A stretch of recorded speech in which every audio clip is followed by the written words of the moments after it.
This is 99% Invisible. I'm Roman Mars, and I'm here with Emmett Fitzgerald, a 99PI producer, climate reporter, and as I've recently learned, a psychotic Arsenal fan. It's true. I've been mildly obsessed with the English football club Arsenal for basically my entire adult life.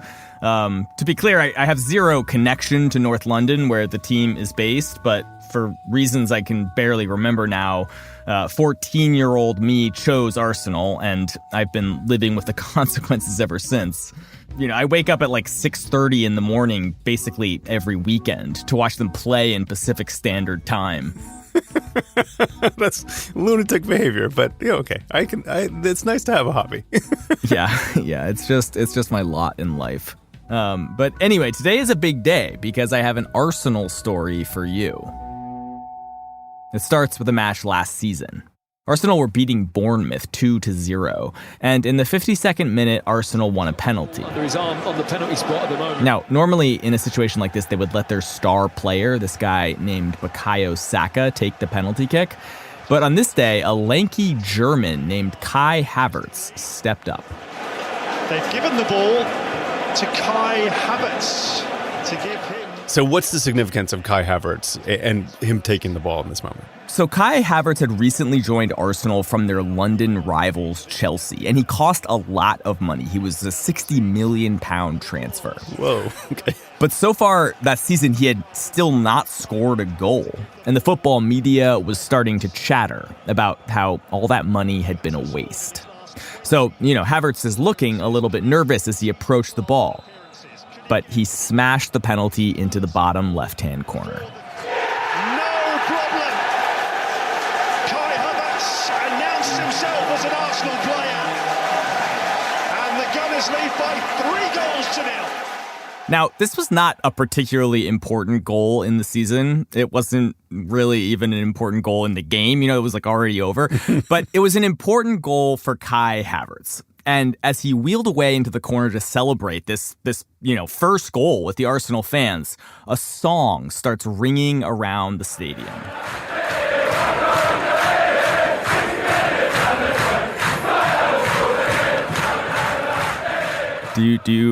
Does that mean anything to you? Do you recognize that? It means okay, nothing so to that is if you did not pick up on it, that is Shakira's 2010 hit Waka Waka.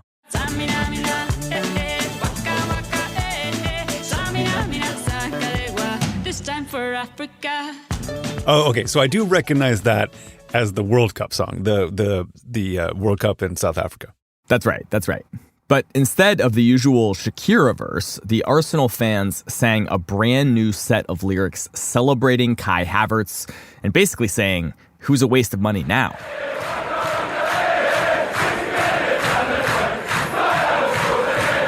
$60 million down the drain, Kai Havertz scores again. A reference to the price tag that was paid for Kai Havertz and that was heavily criticised. And he does keep scoring. This is James McNicholas. I'm a sports writer. I work for The Athletic, where principally I cover Arsenal in the Premier League. And James says that on that day at Bournemouth, a new song was born. And now, basically every time that Kai Havertz scores a goal, the fans start singing their version of this Shakira classic.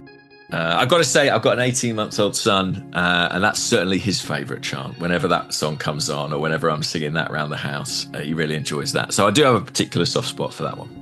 And when he says that one, what he's implying here is that there are a lot of songs like the Waka Waka Kai Havertz song out there. There are so many songs like this in the English Premier League. There's no way I could possibly name them all. But just to give you a quick taste of a couple of my favorites, Arsenal used to have this handsome French striker named Olivier Giroud. And the fans would sing his name to the tune of Hey Jude, as in, na na na na, Giroud.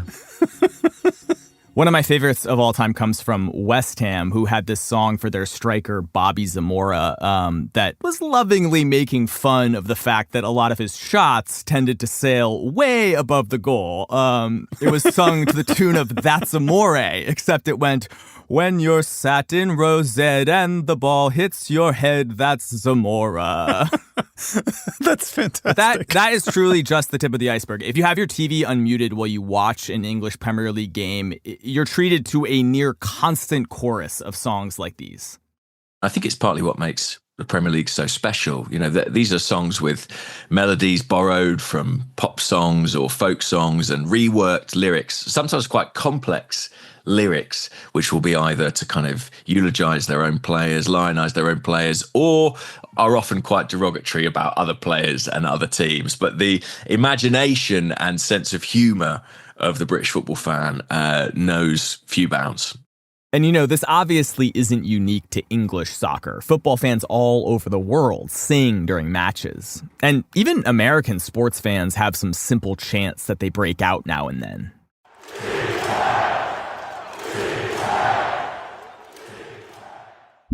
But I think English soccer singing has become almost like a folk art form. The songs have complicated melodies and clever lyrics, and each team has an entirely unique songbook that seemingly every fan in the stadium knows by heart. And I have to say, watching on TV from California, I've always been both mesmerized and confused by this whole phenomenon. Like, every time I watched an Arsenal game, it felt like there was a new song that didn't even exist the previous match. And somehow, 40,000 fans just seemed to know exactly how and when to sing it. And so I went on a journey into the history of football fan culture and pop music to try and figure out how all this actually works, and who is even writing these songs that are perpetually bouncing around in my head. Okay, so where do you begin with this? Let's start with the football writer Andy Lawn. I have always been fascinated by football crowds or soccer crowds and just the noise that they make. Andy is the author of We Lose Every Week, a history of football chanting. And he says that part of why he wanted to write the book in the first place is that singing soccer fans tend to get a pretty bad rap. I knew that a lot of the discourse around soccer fandom focused on hooliganism. A lot of the kind of times that football chanting made the news, it was for racism or for homophobia or for some really dark, abusive, horrible stuff. Andy says that part of football culture is unfortunately very real. But he also knew from a lifetime of experience inside football grounds that it wasn't the full story. Because I knew that chanting and singing and that kind of communal experience was much more than hooliganism. It was a way to express kind of civic pride and identity in something that you kind of really believed in. And I didn't think that story was widely enough known. In his book, Andy traces the origins of football chants back to his own hometown of Norwich in the late 19th century. And back then, most cities had a bunch of different football clubs that were mostly connected to local employers. So, for example, if you've ever wondered where Arsenal got its name, the team was originally made up of workers from a munitions factory. Oh, I actually didn't know that. That makes sense. And in Norwich, where Andy was from, there were 6 or 7 different teams. So there was a team that was made up of employees from the Cayley's chocolate factory. There was a team made up of teachers. There was a team made up of people from the local church. And they would play against each other in a kind of hyper-local league. In the 1890s, a local Norwich man wrote a song called On the Ball City, celebrating the fact that Norwich had so many football teams. Mm-hmm. And then a few years later, when those teams eventually merged to create Norwich City FC, they basically started singing that song as an anthem for the new combined team. And it just became a tradition that kind of caught on. And that was in 1902. Now in 2025, it's still being sung every game, 4 or 5 times in a game. Okay, so most people consider On the Ball City to be the first football song. But soon, fans of other teams followed suit and started singing songs meant to celebrate local pride. So, for example, supporters of Portsmouth Football Club, which is nicknamed Pompey, started singing a song called Play Up Pompey. Which is a chant that's very simple. It's a bit more like a kind of a US chant in terms of it's simply just play up Pompey, Pompey, play up Pompey. But the way they sing it chimed perfectly with the town hall bells that was next to the stadium. So it's that da da da da da da da da.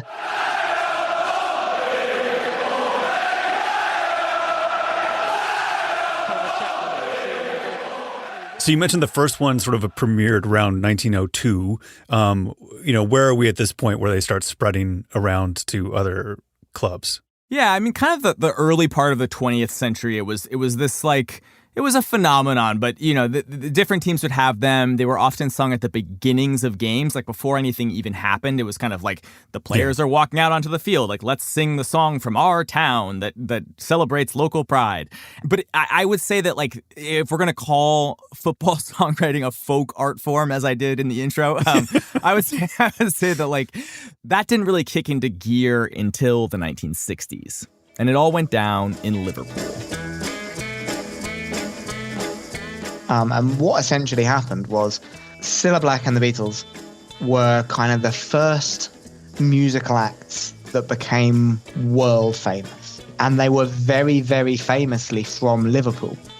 And meanwhile, Liverpool also had one of the best football teams in the league, really in Europe, Liverpool FC. And it kind of, it just kind of made sense that these two things would collide. So the Liverpool crowd used their songs as a vehicle for kind of pride and self-identity, because here are these people who are a global success, the first kind of global superstars that certainly England has produced, and they're from Liverpool and they sound like us. And so Liverpool fans just started singing Beatles songs verbatim during home matches at their famously loud stadium, which is called Anfield. Here is a clip from 1964 of the raucous Anfield crowd singing She Loves You by the Beatles.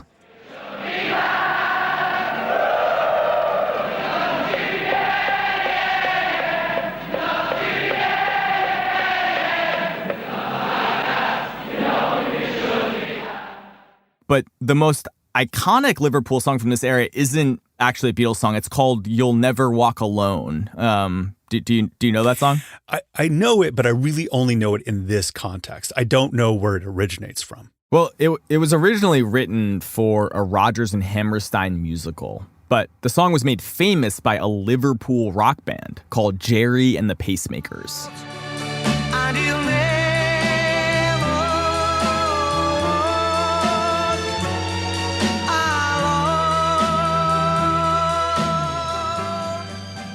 It's not exactly a jock jam. You know what I'm saying? Okay, yes, but listen to the Liverpool crowd sing it.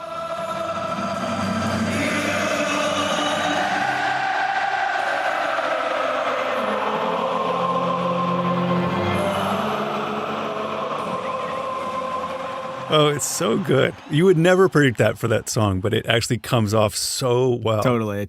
And that has become like Liverpool's anthem that's known all around the world. Like if you tell someone you're a Liverpool fan, they'll start singing You'll Never Walk Alone at you in like an airport. And so, it wasn't long before other clubs started taking notice of what was going on in Liverpool. Teams, from all over the country would come to Anfield, and when their fans arrived, not only is this Liverpool team, one of the best teams we've ever played against, but there are rows and rows of these crazy Liverpool fans just like singing Beatles songs at the top of their lungs. And fans kind of took that inspiration, like these guys are singing pop songs and they're really loud and it's a really fun environment and their team are winning. We can do that at home. I mean, that's all fine and good, but not every town has a Beatles in their back pocket. You know what I mean? Yeah, exactly. Right. I mean, like, good luck singing all the world famous songs from all the bands in Wolverhampton or Bournemouth or Norwich, for that matter. We don't necessarily have an artist that is from Norwich, who is world famous. So what can we do? Well, we can maybe change the words of the song. So we can have the same tune. Everyone knows this tune. No one needs to learn the tune. Everyone knows this tune. We can just sing it, but we can change it and make it our own words. So this is the moment when fans start making their own football-specific remixes, taking well-known pop melodies and writing their own lyrics to suit their particular city or their football club. So the song itself isn't from a particular city, but now it has new lyrics that might be about how great Norwich is or whatever. Right. Or how good their team is on the pitch. For example, in the case of Arsenal, the fans wrote a classic song celebrating how tough the team's defense was. One which sort of came out of the late 80s, early 90s is 1-0 to the Arsenal, which I believe is to the tune of Go West by the Pet Shop Boys. And that became kind of the quintessential Arsenal chant. And the reason I love it is because 1-0, I mean, I'm sure your American listeners will turn up their noses at a scoreline as dour as that. That's the problem with soccer, right? Not enough goals. And back in the 90s, Arsenal was getting criticized, for being boring to watch because they won so many of their games 1-0. And Arsenal fans, being what they are, they turned that into a positive, and they dug their heels in and were proud of that identity. They were going to be the meanest, nastiest, toughest to break down team in the league and celebrate every one of those 1-0 to the Arsenal wins. And they did that through songs. Yeah. Can we get a few bars? I've heard you sing on a podcast before. Okay, I'll give you a blast. So obviously it's 1-0 to the Arsenal, 1-0 to the Arsenal, 1-0.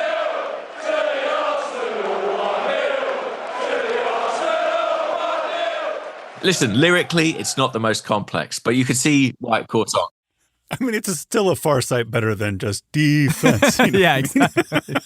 and simplicity was key back then. There was, there's no internet, no social media. These songs needed to go viral in the real world. And you can kind of imagine how this might play out. Like if you were a diehard fan in the stadium, you would basically need to sing your new song loudly enough and clearly enough that the drunk guys next to you would pick it up. And then hope that they sang it loudly enough and clearly enough that the drunk fans next to them caught on. They don't hand out a song sheet or anything, there's not a hymn book, right? You have to go away and ask your mates, what do they actually sing? What are the words there? Or just come back enough times that you slowly pick it up. I mean, given that, it's kind of amazing that any songs got learned at all. Totally. But over time, this kind of clever pop music songwriting really spread all throughout football. And because these songs were sung during the game itself, it made the relationship between the crowd and what was happening on the field so much more dynamic. Yeah, there is that kind of symbioticism between the crowd and the players. And sometimes they feed each other. It might be that the team is struggling. It might be that they need picking up. And maybe an anthemic song could be what lifts them, what rouses them. Or when a team scored, the fans might start singing a song devoted specifically to the player who got the goal. So, for example, in the late 90s, early 2000s, Arsenal had this legendary midfielder named Patrick Vieira. He was French, but he was born in Senegal. And he had a chant to the tune of, I believe the song's called Volare, which was, I'll sing it for you. It went, Vieira, whoa, Vieira, whoa. He comes from Senegal. He plays for Arsenal. Vieira, whoa, Vieira, whoa. He comes from Senegal. That's amazing. But I take it not every player warrants a special song. Oh, no. It's something that, it's something that you have to earn. The moment where you get your own song from your fans is like when you've arrived, and I think it takes some time. The stadium lyricists have to go away, squirrel away and come up with something, and then it's got to catch on. But it must be a wonderful moment for a player, and it's something players often talk about. I heard the fans singing my name for the first time. One thing that has consistently baffled me about the chants that I hear on TV every weekend is the fact that these songs just seem to pop out of thin air. 1 week, a song doesn't exist. And the next, tens of thousands of people are screaming it in unison.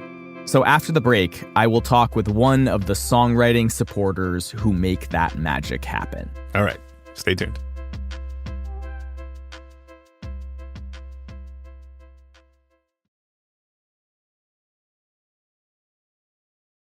Okay, we are back with Emmett to try to understand the origins of soccer songs.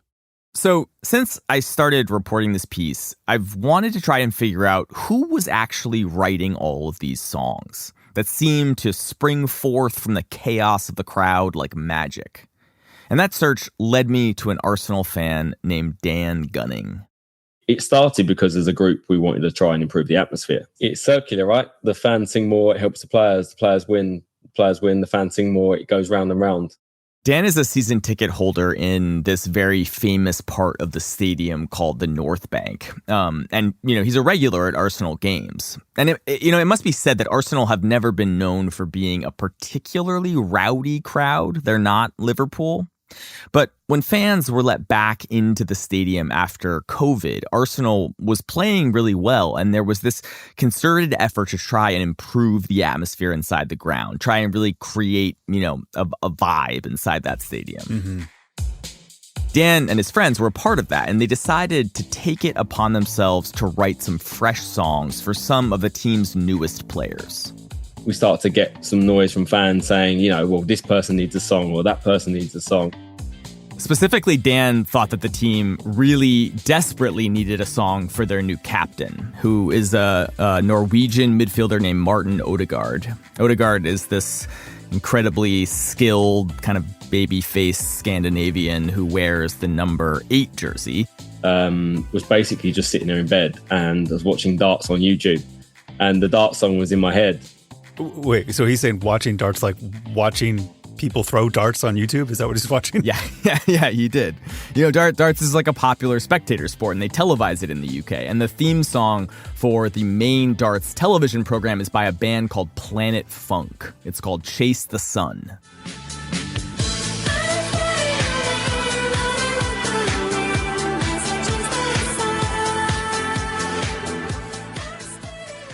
And then I put in the group chat and said, what do you guys think about a football song for this? And his North London friends were universally into it.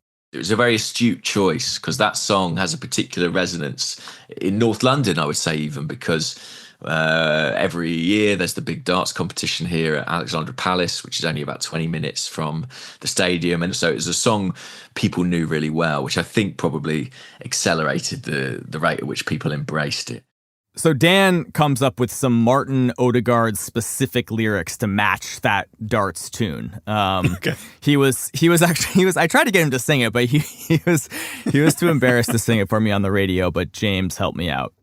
I think it's been dreaming all day about our number 8, Martin Odegaard. When he's on the ball, can I swear? I don't know. Yeah, you can swear. Okay, when he's on the ball, he's f***ing magical. Martin Odegaard. Like, that's a mouthful, right? That's a lot. Yeah. That's a lot for an inebriated football fan to remember. But in today's day and age, songwriters like Dan have a tool at their disposal, which is the power of social media. And in this case, Dan basically just posted a video on Twitter with his new lyrics rolling over the audio track of the darts song. He went to bed and woke up the next morning and his phone had blown up. I'm thinking, God, what's happened? Yeah, open Twitter and just likes, retweets, posts, comments everywhere.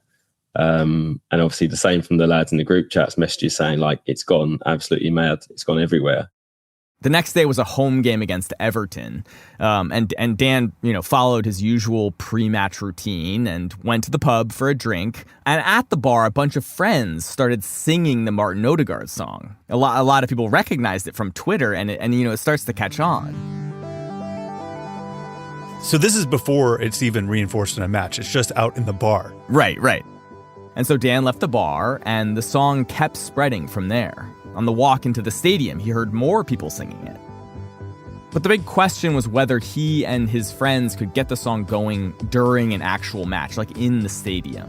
And for that to happen, you need a spark. I always say it takes sort of one idiot to stand out for the rest to sing. So It was another one of my friends quite a few rows back, and all I could hear was him singing the song. His name's Kieran Barry, and I could just hear him shouting the song everywhere. Over time, more and more fans joined him, and pretty soon, this new song was echoing around the stadium. People just started singing it, and then as Odegaard came over at the end of the game, people were singing it to him, and it just went louder and louder.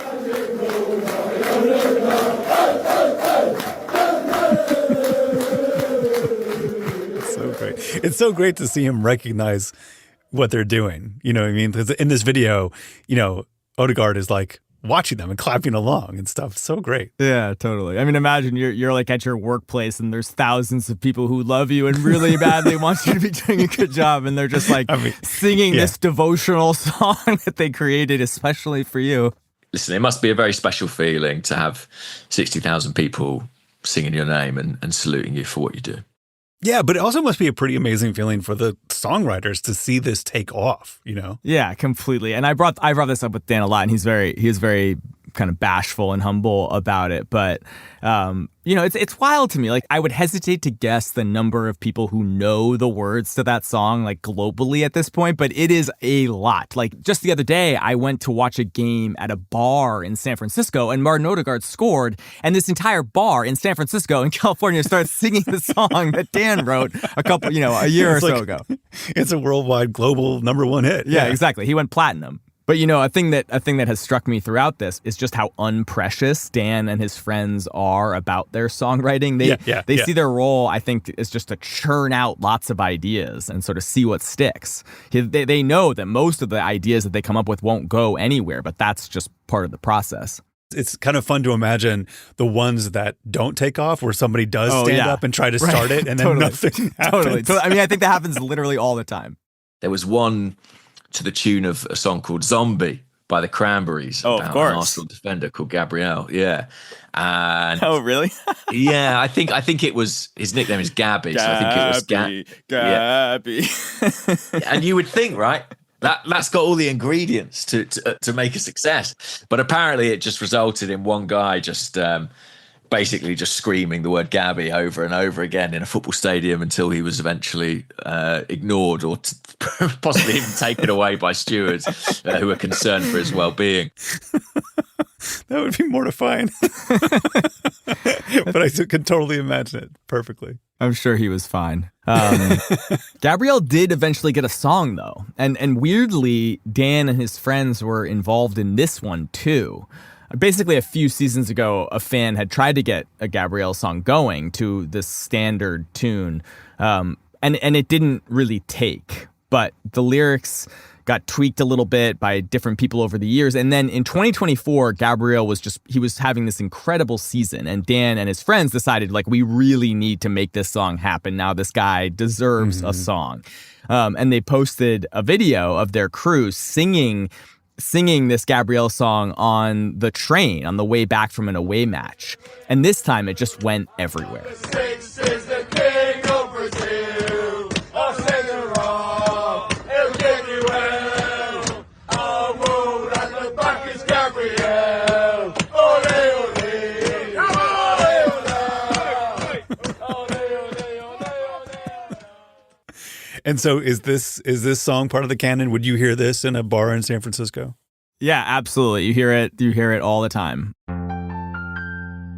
I mean, it really underscores how collective this whole process is. I mean, the person who comes up with an idea is just the very first step, and it really is the wisdom of the crowd that ultimately determines what makes it into the songbook. Yeah, I think that's exactly right. And I think that, that collective mentality is just a really important part of European football. Being a fan really means contributing to the culture around your club. You're not just consuming this entertainment product, you have a job to do. Yeah. And I think that's why you often hear fans referred to as supporters. It's very interesting. I mean, Arsenal themselves always talk about supporters rather than fans. They want their supporters to be actively engaged. They want them to be, making that noise, firing up that choir. We get there an hour and a quarter earlier than kick off every single game. And if I'm not there on time an hour and a quarter before, I get people messaging saying, "Where are you? Why are you not here?" And it's only You're late to work. You're late to work. Yeah. It can feel like that, and it's only with the intention of making fans sing and get the atmosphere going louder, and ultimately trying to have, as a fan, as a supporter, an influence on the players on the pitch. That's the only thing we can do to influence them, is to make noise and try and inspire them and cheer them on.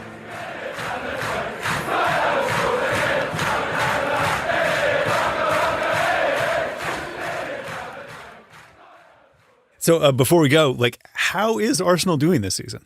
It's been up and down. They're as we record this, they're in second place in the league, which is great. But there's a feeling that they could have done even better, and they've had to cope with some really, really tough injuries throughout the season, including to Kai Havertz. Yeah, so you've not heard the Waka Waka song in a long time. Yeah, there's been no Waka Waka for weeks now. And for a little while, the atmosphere at the stadium really has felt kind of quiet. But about a week before this episode came out, Arsenal had this massive home game against Real Madrid in the quarterfinals of the Champions League. Real Madrid were the defending champions and probably the favorites to win the tournament again. But Arsenal managed to win that game 3-0 and then beat Madrid again to advance to the semifinals. And I don't think you can give the supporters all of the credit, but I will say, even through the TV, you could tell the crowd inside that stadium was as loud as it's ever been.